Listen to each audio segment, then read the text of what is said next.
Tenho o prazer de voltar à terceira revelação divina, onde durante muitos anos eu frequentei palestras, trabalhei na caravana há muito tempo, e nessa última palestra sobre o Evangelho eu gostaria de fazer um apanhado de algumas informações que eu passei em anos anteriores, ou outras que eu acho pertinente revelar agora. Antes de chegar à doutrina espírita, eu tive, digamos assim, uma longa caminhada dentro da Igreja Católica, na Cruzada Eucarística, em todos os movimentos da Igreja Católica, e estive na presidência da Cruzada Eucarística. Quando estive nos Estados Unidos, estive muito próximo da Igreja Batista, muito mais assim pelas condições, né? Eu cheguei numa universidade que a Igreja Batista dominava e ali eu fui aprendendo bastante. No Japão deu para ter uma ideia sobre o budismo, sobre o jainismo. E quando cheguei à doutrina espírita, já tinha passado por todas essas andanças anteriores. Quando cheguei à doutrina, eu diria assim que, pensando sobre a questão do desdobramento espiritual, todos os fatos aconteceram quase que imediatamente, né?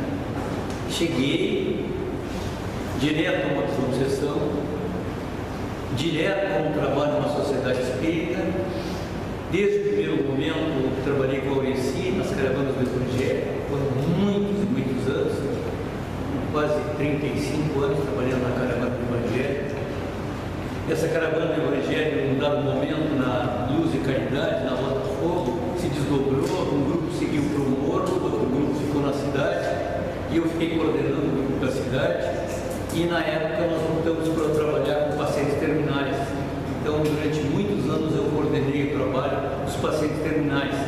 E o grupo todo continuou na Vila Cruzeiro do Sul, onde nós atendíamos 300 lares no fim de semana. No começo eu fiquei sozinho no grupo, eu trabalhava com as crianças que estavam com poucos dias de vida, com leucemia, no Lazarote.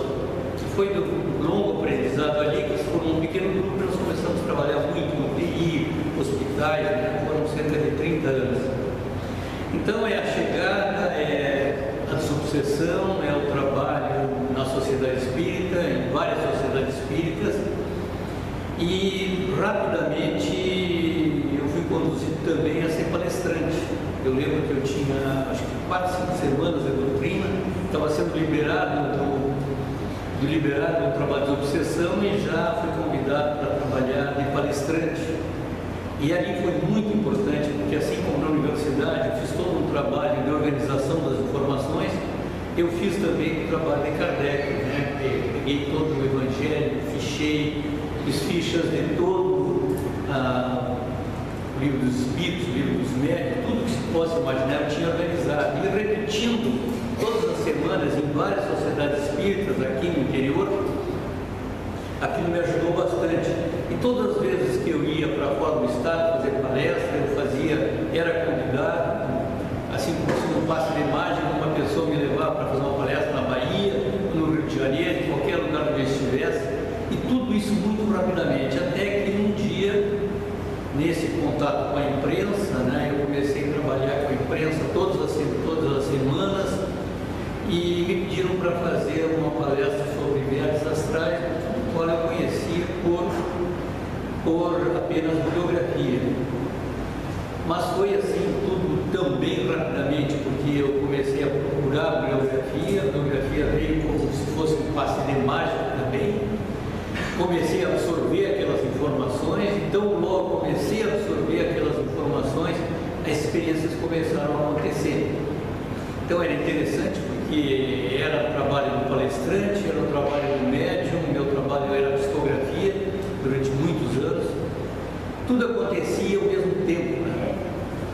O Aureci, quando divulgou a palestra de hoje, ele colocou um texto, né?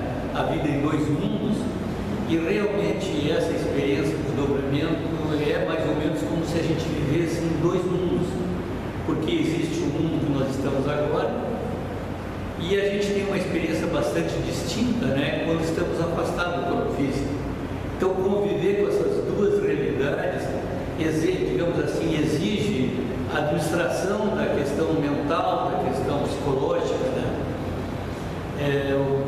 Um fato é eu conviver com a minha família, com o meu trabalho, com a minha vida religiosa no lar, e outra coisa é conviver num ambiente do qual, a partir do momento que o esquecimento nos permite conviver de forma mais adequada numa encarnação, a gente esquece, né, o que aconteceu anteriormente, quase por uma graça divina.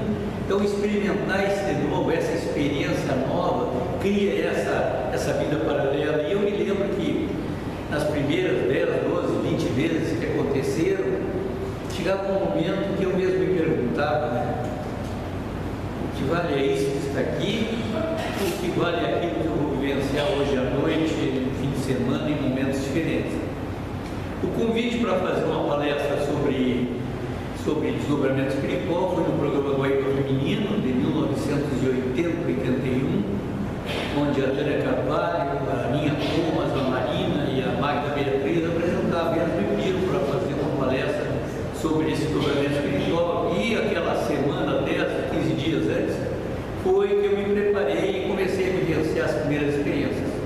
A experiência começou, a primeira é aquela separação do corpo físico, né? Imagine que vocês têm uma aula, 2 aulas, 20 aulas, 100 aulas sobre o desdobramento espiritual, mas vocês não vivenciam a experiência. Então vocês podem saber tudo como é, mas é diferente na hora que se vivencia a experiência. Porque no primeiro momento, quando se sai do corpo físico, eu estou relatando da minha experiência, a dificuldade maior é se manter, né, na vertical. A tendência nossa é a vertical. E a gente fica no ambiente próximo onde está. Em segundo lugar, a gente consegue se ver. Em terceiro lugar, a gente consegue, naquele local onde nós vivemos o dia a dia, visualizar objetos que a gente não está acostumado a ver. Então fica aquela preocupação, né? Mas é aquilo que eu estou vendo ali, o que é? Então aí começa a interação entre os dois mundos, né? Eu tenho que me preparar melhor, eu tenho que entender melhor o que está acontecendo. Então aquela ideia das formas de pensamento, a ideia da tudo aquilo que a gente pensa, aquilo vai sendo moldado no quarto, na casa da gente, né? E a gente começa a ver objetos que não são vistos ao olho nu. Aquilo ali não está ali, mas aquilo ali estava ali. Então eu comecei a lembrar, quando a primeira vez, que nos trabalhos da Caravana do Evangelho, nos ensinavam lá no seu Jonas presidia a Federação Espírita, e ele lançou uma campanha da sistematização do doutrina espírita. Eu lembro naquela época eu tinha preocupações assim de que as casas espíritas fossem todas muito organizadas de forma semelhante. Eu fiz o primeiro censo do Espiritismo do Rio Grande do Sul, o seu Jonas estava na federação, a gente começou a fazer um levantamento das casas todas, tabulei todos esses dados, e eu me lembro que várias vezes eu dizia para ele, mas por que o Espiritismo não faz assim? Dizendo, não queremos criar uma outra igreja católica, né? Tem que ser da maneira como nós estamos procedendo, lenta e sistematicamente avançando. Então, tinha que trabalhar uma visão de mundo e eu tinha que começar a encontrar essa conexão entre os dois lados. E a conexão me exigia que eu tivesse que procurar, no lado da versão convencional do mundo que nós estamos hoje, onde é que estava toda a visão bibliográfica para compreender o que está acontecendo aqui. E pelo trabalho sistematizado da doutrina e todas as fichas e os roteiros que eu organizei, eu, digamos assim, criei como se fosse uma matriz, né? Uma fila e uma coluna, né? E essa linha e essa coluna eram 2 capítulos do Evangelho do Espiritismo e do Livro dos Espíritos. De um lado eu coloquei a muitas casas, muitas moradas da casa do meu pai. Então tinha ali 5 tipos de mundo. E depois no Evangelho e no Livro dos Espíritos eu encontrei a classificação dos espíritos. Então 5 mundos, 10 níveis de espírito, né? 5 e 10. Então eu imaginava, quando eu estou aqui, eu estou lá, para os dois, esse modelo dos 5 moradas da casa do meu pai e os níveis que classificam os espíritos, né? eu comecei a me perguntar, mas o que faz com que as pessoas avancem nessa escala do espírito? Eu me dei conta, né, que a doutrina nos chamava atenção para a questão da benevolência, a questão da filosofia, a questão da doutrina, então todos os fatores que permitiam que isso acontecesse. Então eu começava a interagir de um lado para o outro, eu lia aquilo que me parecia pertinente e ia vivenciando as experiências. As primeiras experiências foram essas, ficar num ambiente que era do plano físico, mas fora do corpo físico, e aí no momento que visualizava o próprio corpo, é como se uma força trouxesse a gente de volta, né?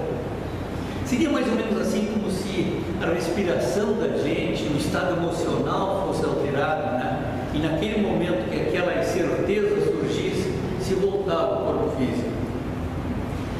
As experiências não aconteciam todos os dias. E é importante eu frisar este ponto, pelo menos na minha experiência, que quando eu fui estudando a doutrina, eu lembro de um livro da Edith Fiore, que ela fala sobre 1000 e tantas reencarnações, e ela chama a atenção de uma pessoa que, através do trabalho dos estudos, né, se permitiu analisar 14 encarnações de uma mesma pessoa. E essas 14 encarnações, vamos imaginar, tinham aí 2.000, 3.000 anos. Naquelas 14 encarnações de 2, 3.000 anos, né, ela viveu a épocas que faleceu com 60 anos de idade, outra ela viveu apenas 1 ano e assim por diante. Então eu tenho que imaginar, quando eu estou aqui, estou lá, que eu estou numa ideia assim de reencarnações que tem uma visão de tempo bastante diferente. Nós estamos assim sempre muito ansiosos com o problema daqui, de agora, e a solução imediata. E na verdade nós temos as múltiplas encarnações para ajudar, para criar as condições para que a gente possa superar as provas. Lembro também de uma outra observação que se constatou nesse trabalho dos psicólogos americanos, que nem sempre o conjunto que eu tinha numa encarnação, eles tinham desdobramento na próxima. Às vezes acontecia agora e aquele grupo ia ter um novo contato lá 6, 7 encarnações na frente, né? Então, disso tudo, eu trago a ideia assim, da eternidade, né? De não adianta ter preocupações, ansiedades demais, o Senhor sempre nos coloca os meios à disposição. Nunca nós recebemos uma prova além da que nós podemos suportar. Então é preciso colocar esse tipo de informação na mente, que a partir do momento que essa informação entra na mente, a gente bloqueia qualquer possibilidade de entrar lixo na mente. Porque no momento que eu colocar ansiedade, preocupação, revolta, ira, eu estou, digamos assim, ocupando a mente com um desequilíbrio generalizado. Eu tenho que substituir, depurando essas informações, e as informações é a doutrina que nos dá, é uma questão apenas de operacionalizar o processo e criar um ambiente ali. Então eu estou avançando em termos de doutrina, estudando a doutrina e ao mesmo tempo começando as experiências.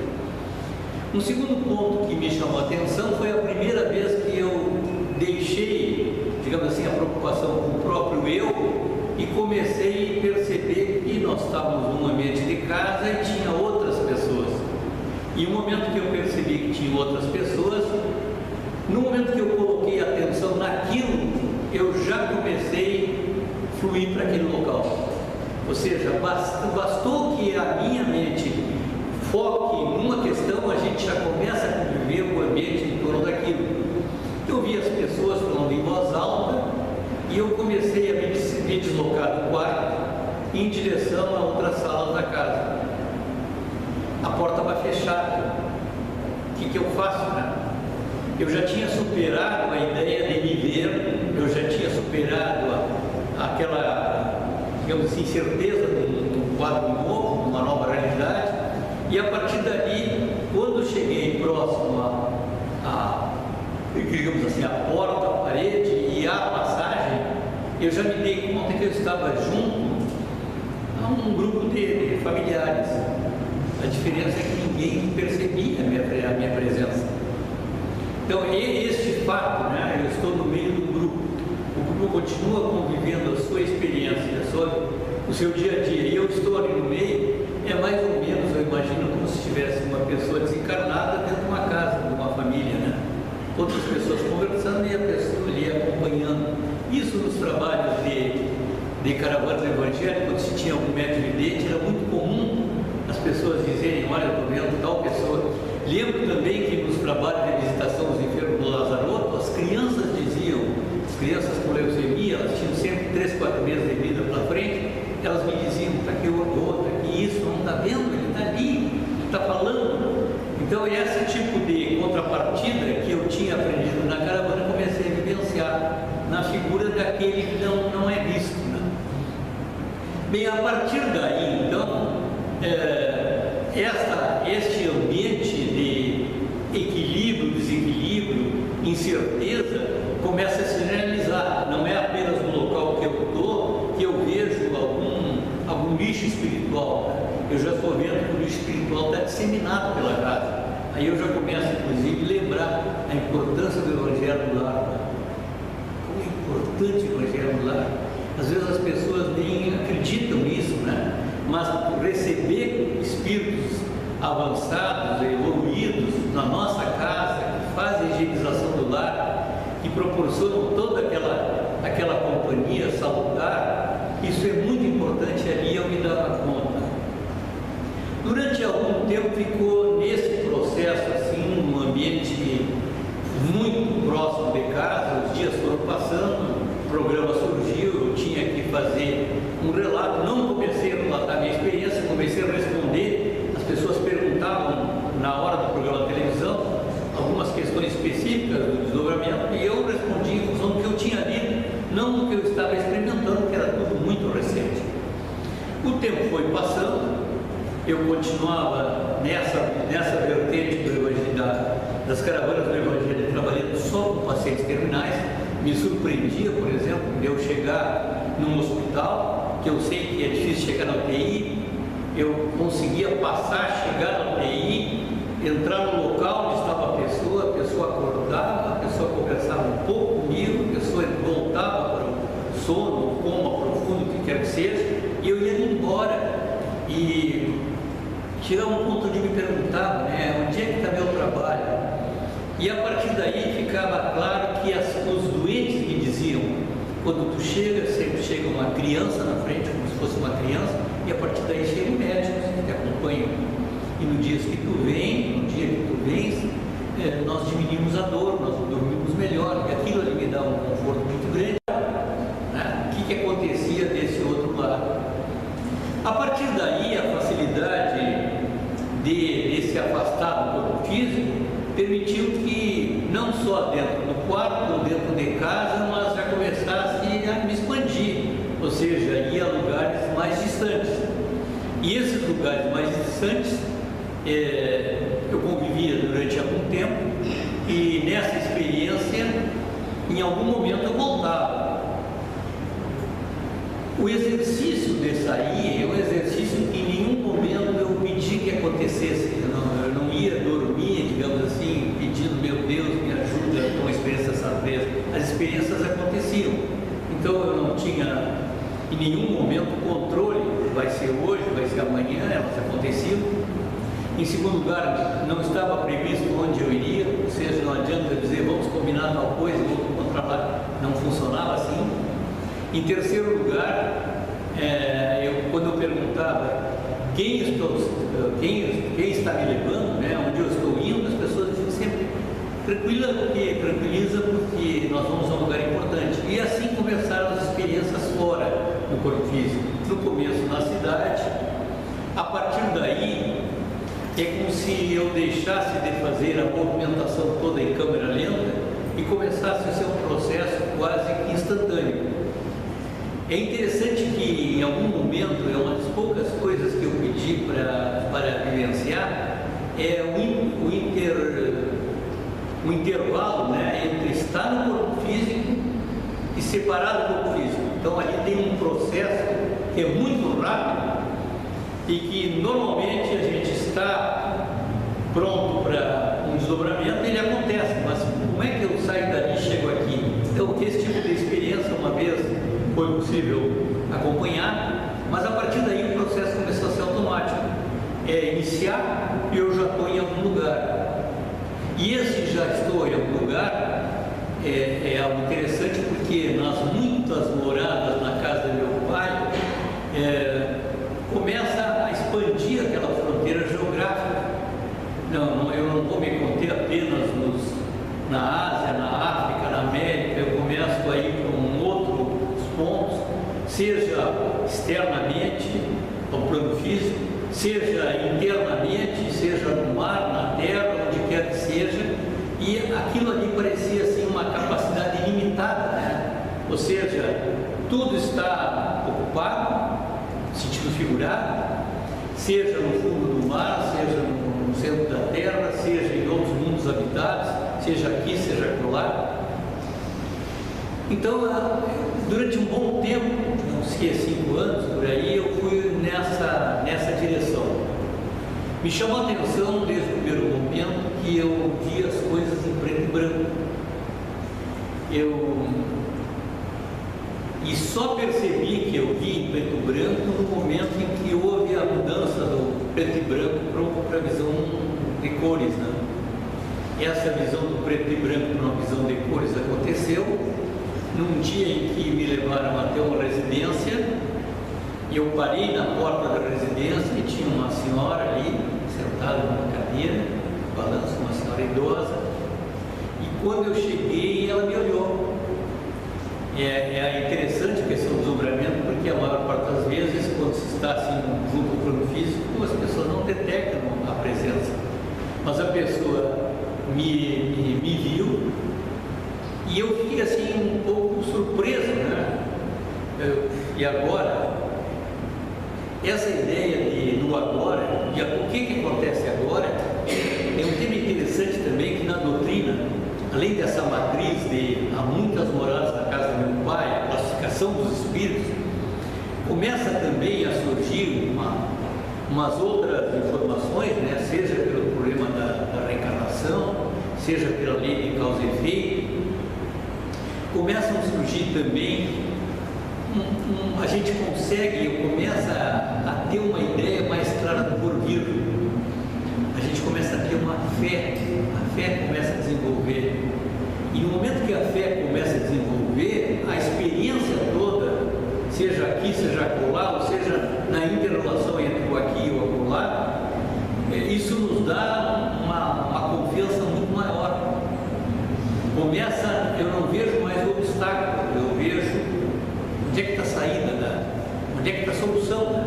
Não posso perder tempo olhando a pedra no caminho, tem que saber como é que eu vou avançar. E na hora que aquela senhora me olha, eu olho para ela, eu virei a cabeça para um lado, ela virou também.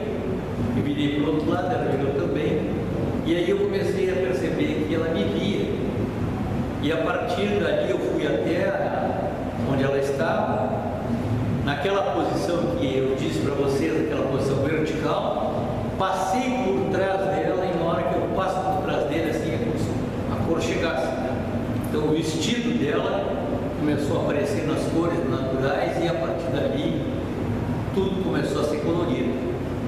Bem, é mais ou menos como a gente passou lá nos anos 50, quando todos os filmes eram preto e branco, e de repente tinha um filme Technicolor ou Eastman Color, e a gente ia para o cinema porque o filme era um filme colorido. A visão do mundo do plano colorido já começa a ser uma beleza indescritível, porque uma coisa é o pôr do sol do Guaíba em preto e branco e ver em colorido. Mais ou menos uma situação dessas é que eu comecei a vivenciar a partir daí. E essas vivências, em termos de diversas dimensões e diversas cores, permitiu, por exemplo, que eu lembro de uma vez que eu estava num local, e daquele local eu vi uma cidade gigantesca na frente.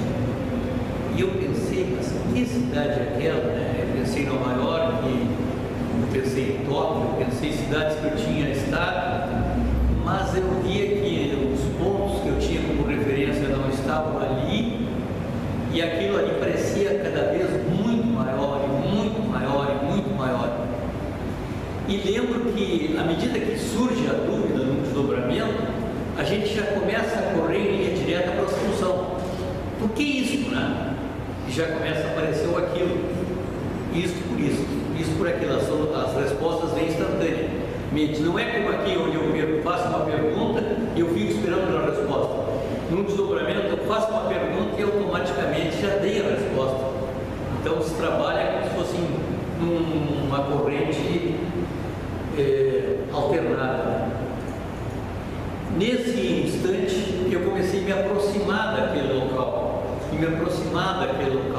Eu lembro que a referência que eu tinha na época era a série do André Luiz.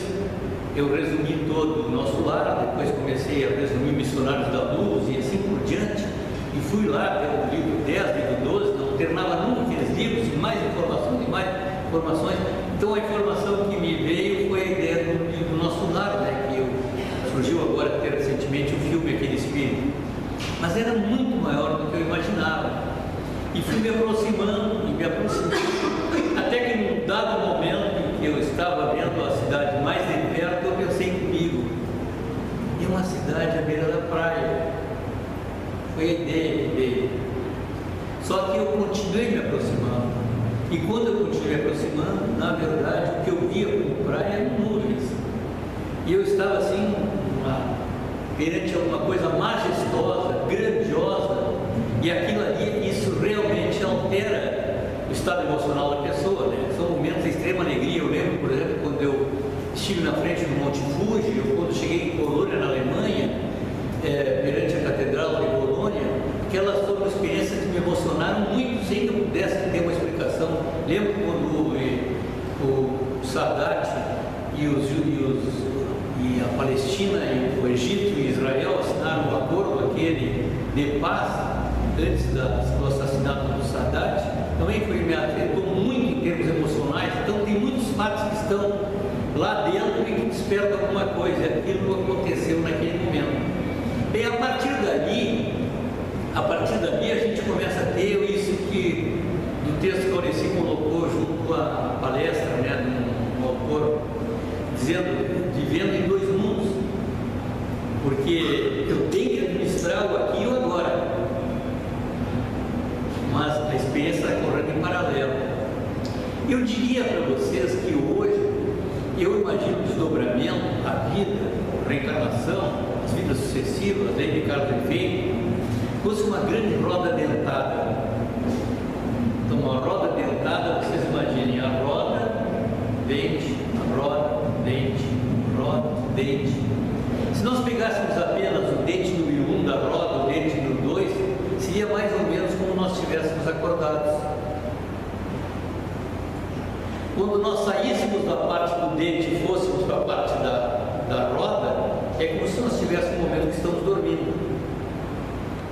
Então, no momento que nós estamos dormindo, depois de desencarnados, antes de uma nova encarnação, dormindo na encarnação seguinte, tudo é uma coisa só. A encarnação, a experiência se dá no momento que nós estamos conscientes aqui. Então eu consigo dessa maneira simplificar a ideia e dizer que fica difícil imaginar eu trabalhar a roda dentada olhando o mundo apenas por um dente, ou seja, por uma encarnação, na hora que eu estou acordado, que eu estou tão preocupado com esse problema, Deus me ajuda a resolver o problema. Na verdade, essa solução pode vir daqui 10 encarnações, pode vir muito antes que eu imagine. As condições que vão se criar vão depender do nosso mérito, vai depender de planejamento, vai depender do meu comportamento. Tudo passa pela mudança que existe dentro de mim, né? Eu tenho que mudar. Então eu lembro, por exemplo, no desdobramento num umbral, em que andando no umbral, as pessoas tinham um comportamento assim como se fossem répteis, ou como se tivessem a forma humana, mas com uma revolta muito grande. Então ficava difícil imaginar como é que há o perdão, como é que existe tudo. Então lá na série da André Luiz eu vou ler, né? Os espíritos chegam e no momento que estão no umbral e veem que há uma luz que acende em torno da pessoa, significa que a pessoa se arrependeu. A pessoa deixou de anos, de décadas, de séculos de ódio e começa a ver como se é uma nova realidade. Então na hora ele vai ser levado. Bem, a experiência pessoas tinham uma luz que saía aqui como se fosse uma lâmpada que tinham todos na frente, e ia naquela escuridão. A gente ia pelo caminho e tudo eram rochas dos lados e como se fosse um lamaçal, e as pessoas se deslocavam e elas conseguiam assim dali de baixo se elevar e chegar lá em cima. Era uma coisa assim incrivelmente. Demorei um pouco para assimilar aquilo que eu via. Eu diria que de cada 20 experiências, uma era dessa natureza. A maior parte das experiências eram com pessoas num plano mais avançado que o nosso, ou recebendo pessoas num nível que me parecia mais elevado, que é aquele que a gente vivencia, já que a gente sabe que está no mundo de provas e expiações. E além disso, o que me chamou a atenção desde o primeiro momento era a questão da tecnologia. A tecnologia era surpreendente. E o que mais me chamava a atenção é que quanto mais eu gostaria de saber sobre como se comportava aquele avanço tecnológico, como é que funcionava, como era personalizado, eu era retirado daquele ambiente na próxima emancipação da alma, já chegava num outro ambiente, com outra visão completamente diferente do que estava acontecendo, e apenas uma vez eu fui em 3 lugares no mesmo ambiente. Eu tinha consciência que eu tinha estado aqui ontem, estou aqui hoje, e depois vou perceber lá na frente que eu estou na 3ª vez. Nessa vez eu estava muito próximo das pessoas, as pessoas me levavam aos equipamentos, me chamava a atenção os cones, os cilindros que tinham na base de cada equipamento, o formato do equipamento. Agora, nos anos 80 a gente trabalhava ainda, nos anos 70 trabalhava com cartões ainda, né? Com as máquinas de entrar dados em cartões. E naquele ambiente já era tudo uma posição assim, quase que vertical, com telas de televisões gigantescas, com gráficos incríveis, e as pessoas todas trabalhando naquilo ali. Ora, tudo isso que eu falo para vocês dá uma ideia de que existe além da nossa presença no plano físico, existem outras dimensões, outros mundos habitados, e aquela dúvida não existia mais. Talvez a dificuldade aí é conviver com formas diferentes das nossas. Vocês veem, quando eu vi pela primeira vez Guerra nas Estrelas, eu pensei, é isso aí. Primeira vez que eu vi Guerra nas Estrelas, eu digo, é isso aí, né? Porque há o problema das cores, o problema da luz, o formato das pessoas. Uma pessoa que não tem o formato nosso, mas ela traduz uma quantidade de amor imenso que envolve a gente, tudo aquilo faz com que cada vez menos seja a visão do mundo que nós vivemos hoje, né? Então, se são 5 tipos de mundo e nós somos no nível 4, né, o mundo de provas, expiações, das pessoas mais atrasadas, eu tenho que me conformar que existem outras dimensões, e nessas outras dimensões nem sempre as pessoas têm a aparência que nós temos. Mesmo que a aparência seja diferente, não significa que só isso que se percebe lá fora, ou nessas outras dimensões. Tive a oportunidade também de conviver com entidades bem mais altas que nós, com uma aparência muito semelhante à nossa, mas com uma beleza também muito grande. E uma ocasião eu tive a oportunidade de chegar num ambiente de sala de aula onde as pessoas estavam terminando um curso. Eu percebi que não tinha a figura do professor na visão convencional. Eles tinham o que hoje nós chamamos de ensino à distância, né? Eu tive a oportunidade na PUC de apresentar trabalho de ensino à distância. Só que o ensino à distância era a tela que o professor se apresentava, era mais ou menos como se fosse toda essa largura aqui na nossa sala. E ele estava apresentando e os alunos ficavam, cada um com seus equipamentos, em fila dupla, e cada um ocupando uma mesa e participando lá. E eu vendo do lado de fora. E eu vendo do lado de fora, eu vi o encerramento da aula. Foi permitido ver o que estava acontecendo ali. E quando eu vi lá de fora, eu vi quando a aula terminou, o professor se despediu, e eu se despedia como se fosse uma fumaça assim que vai se esvaindo, né? E a imagem some, aí as pessoas levantam e começam a se retirar. Vi, digamos assim, formatos geométricos em quantidade, vi figuras que estariam de acordo com aquela visão dos livros da doutrina, das forças do poder, do cordeiro, e as forças, sempre se lembra se é do dragão, coisa parecida, que tem aquele ambiente daquele sentido figurado, né? Então, tive a oportunidade de conviver com esses dois ambientes e isso aí me permitiu ter uma visão daquilo que acontece. Hoje, eu acredito que a presença de muitas moradas na casa do meu pai me permite entender como se andar de um mundo para o outro. A classificação dos espíritos me permite entender que até algum nível eu posso atingir e que a doutrina está aí para que nós possamos assimilar, aprender o conhecimento e melhorar em termos de desempenho. Para encerrar, eu gostaria de dizer que cada experiência dessas, se eu vou descrever para vocês, por exemplo, a época da guerra. A época da guerra foi uma coisa que me marcou muito. Eu sou muito interessado em documentários de guerra, em livros de guerra. Então, aquelas guerras no navio, no submarino, no avião, tudo aquilo, a dimensão tempo não é uma limitação, né? A gente consegue conviver com essas experiências. Então, tudo aquilo mostra, digamos, uma continuidade. E eu acho que essas experiências, embora aconteçam durante muito tempo afastado do corpo físico, no relógio é como se tivesse assim, eu desdobrado às 20 horas e eu voltei às 20 horas e 4 minutos. Então, nesses 4 minutos que eu estava fora, aconteceu tudo isso.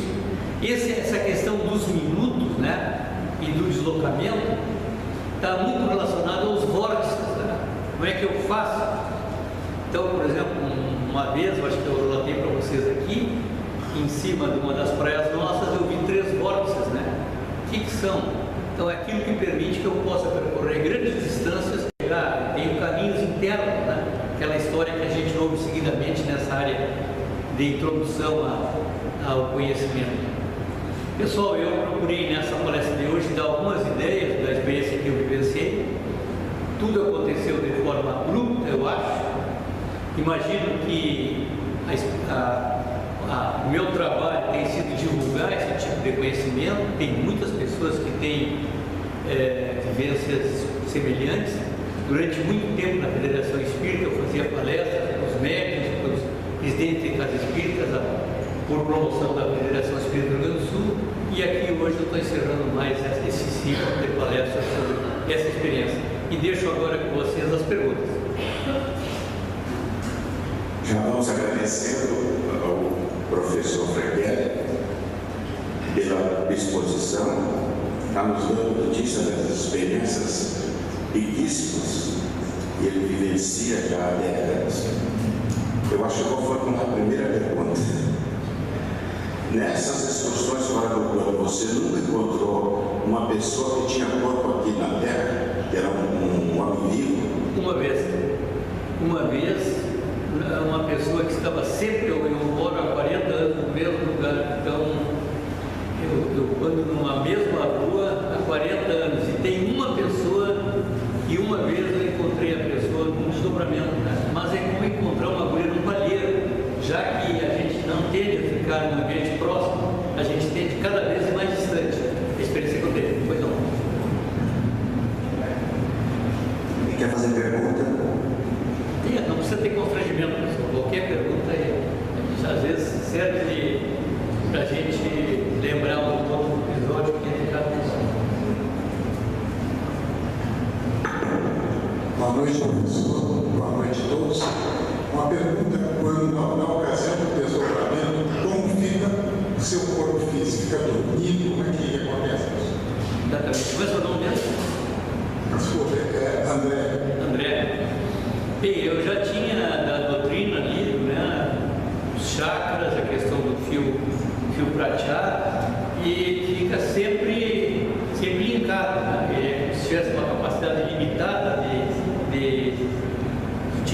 elástico, né? Distensiona e nos permite ir sempre, né?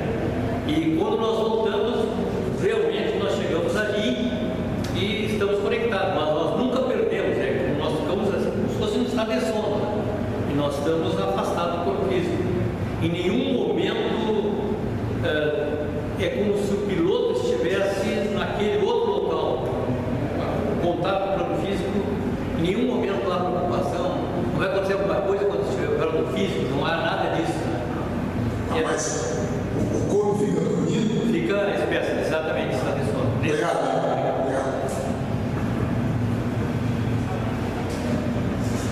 Boa noite, professor. Durante a sua narração, eu não vi em nenhum momento assim, o senhor é acompanhado por algum espírito mentor, superior, o direciona ou não? Bem, desde o início, e isso, digamos assim, é uma característica que eu fui assumindo na doutrina, né? Eu nunca esperei para perguntar para alguém o que tinha que fazer, eu sempre procurei fazer, né, o que era possível. E dentro da doutrina sempre nós tínhamos, eu lembro, nas primeiras caravanas, com 300 lares, né? Então tinha que fazer, não tinha tempo de se questionar. Mas eu acho que na metade das minhas experiências lá, um dia eu perguntei, e eu senti que a pessoa naquele momento me apanhou me dizia para o braço, não tem problema com isso. Agora, em vários momentos eu interagi com as pessoas. Então é como se uma pessoa me levasse, eu era acompanhado, e eu cheguei naquele local e naquele local eu aprendi um ensinamento. E essa pessoa, ou essas pessoas todas com quem eu interagi, eu tenho plena consciência que é diferente, né? Eu conheci uma pessoa de 50 anos atrás e uma pessoa do desdobramento. Uma pessoa assim, de 50 anos atrás, às vezes as pessoas não ficam com a mesma imagem, com a mesma aparência, né? Agora, no plano espiritual, no desdobramento, tu lembras como se fosse ontem. Todas as experiências, digamos assim, eu lembro, por exemplo, no momento que o navio estava sendo atingido, aquele ambiente de dor, de desespero, aquelas imagens todas estão presentes na minha mente até hoje. Então, tu não tens aquela curiosidade, talvez, que teria do lado de cá, tu tens a fé que está sendo levado por alguém e tu está tendo sempre, digamos, uma informação nova. Como tu não perde tempo na ida daqui para lá, é como se tu estivesse aqui e já está lá. Como se eu saísse de casa e estivesse aqui dentro. Então não tem esse interregno. As coisas acontecem como se fosse instantaneamente. Pensei e estou lá. Raquel, boa noite. Uma coisa que me chamou a atenção foi quando disseste que ele chegou no hospital, né? E que as pessoas saíam do coma e falavam contigo, ou tu te desdobrava e falava com elas em coma, que havia uma melhora imediata? Como é que funcionava? Não. O que eu percebia, eu nunca estava desdobrado, eu estava no plano físico. Digo que as pessoas que estavam no sono, estavam lá, às vezes entubadas, né? De repente a pessoa sentada, às vezes não conseguiam falar, mas elas me faziam sinais, né, que estavam vendo as pessoas que acompanhavam. Porque imagina, tu trabalha há 35 anos com caravana do Evangelho, então imagina quantas doentes tu atendeste, entendeu? E é difícil que tu vá na casa número 1 e vá na casa 480 e as pessoas as mesmas dizem, eu sei que tu vai chegar aqui porque vai entrar uma menina aqui com 8, 9 anos de experiência, ela é bem, significa que vai chegar a equipe toda e tudo. Era eu sozinho, né? Mas era um exército um homem só. Diziam as pessoas enfermas que chegavam lá, médicos, pessoas da saúde do outro plano. E então isso acontecia, e talvez pelo trabalho dos outros que me era permitido ter esse comportamento doente. Nada de cura, nada disso, apenas interação. Só mais uma coisa, não tivesse preocupação quando começou a ver a cores, você perguntava por que é ontem preto branco? Olha, eu tenho a impressão hoje, né, que é resultado assim de um crescimento. Eu acho que seria demais, né? Empolgaria demais esse lado espiritual, desequilibraria os dois mundos em direção ao espiritual, se tu começasse a ver apenas a beleza, né? Apenas a parte linda. É bom que vá aos poucos. E eu acho que por aí, não tem outra explicação. Também não tenho lido em outros autores que têm, não tenho assim ninguém que tenha dito, olha, eu vi que de branco passei a colorido. Eu lembro que me marcou muito esse momento. Alguém mais?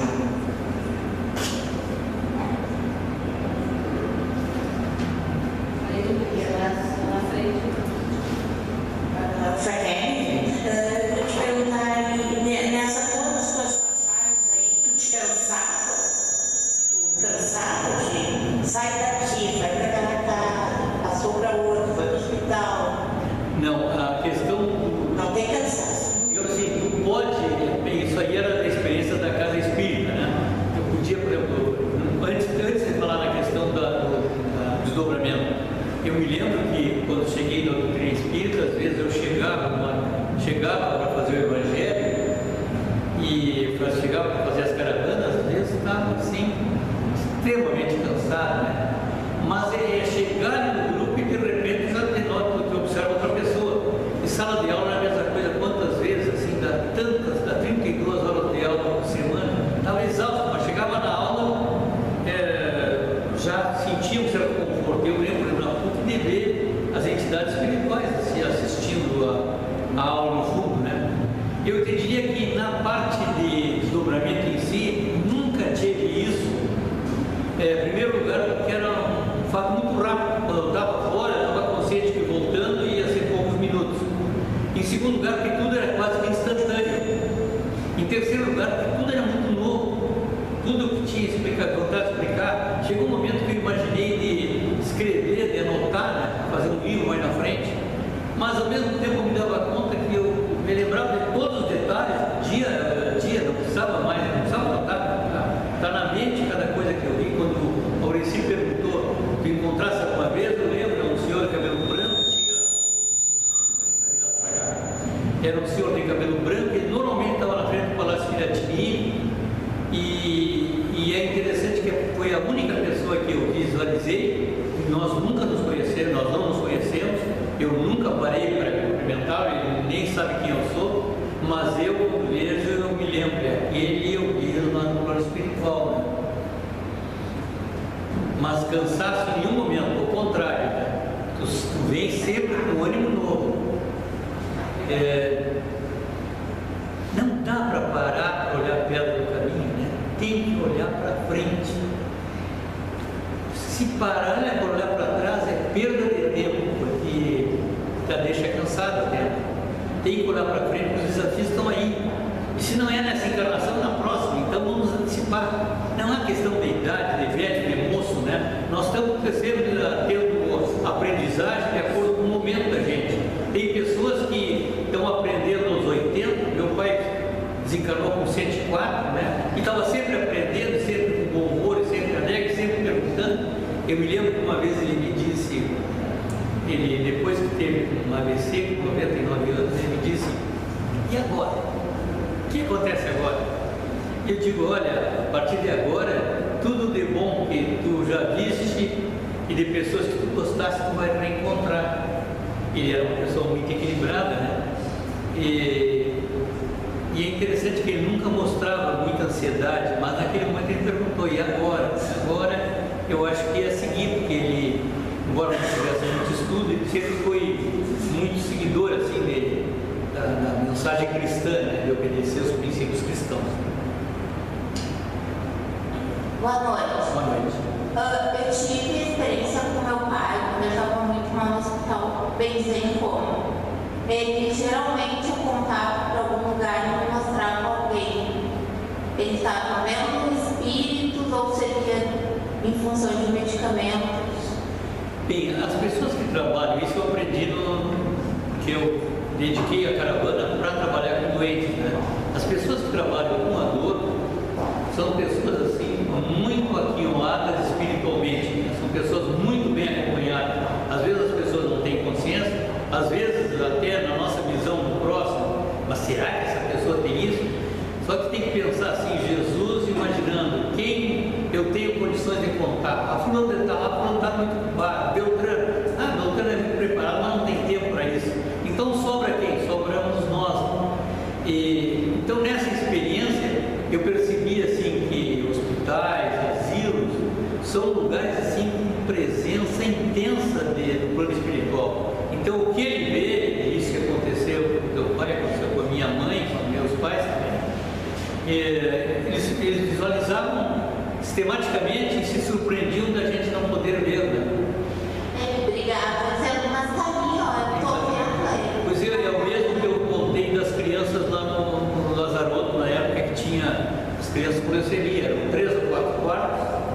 Eu lembro da imagem das crianças, sempre quando estavam tomando as injeções na veia, os remédios, que elas estouravam a veia, era um grito terrível, né?